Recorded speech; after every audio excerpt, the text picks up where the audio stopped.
Alright, so here we have the carb. It's just sitting upside down.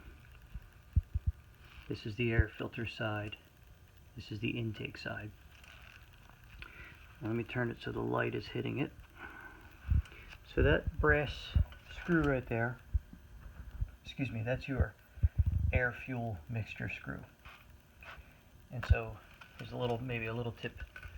If that air-fuel mixture screw is on the intake side of the carburetor, if that air-fuel mixture is on the intake side of the carburetor, turning it outward allows more fuel. If it's on the air filter side of the carburetor, turning it outward allows more air.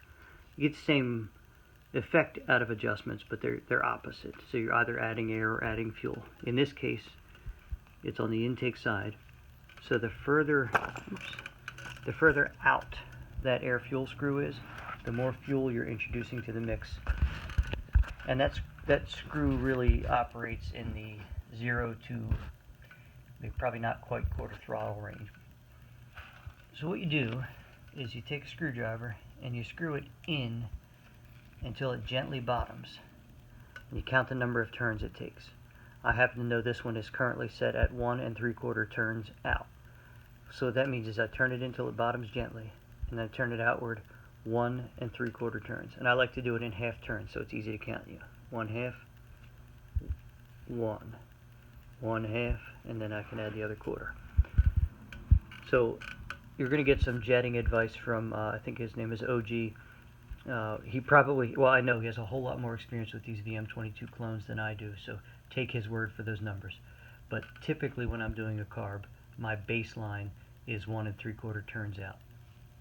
The thing I really dislike about this carburetor is you can't access this screw while the bike is running. And to really properly tune it, you kind of need to be able to do that. But you can fiddle with it and make your adjustments a quarter turn at a time, and you'll get pretty close. So again, if it were me, I would start at 1 3/4 turns out. That's where I am right now with this carburetor.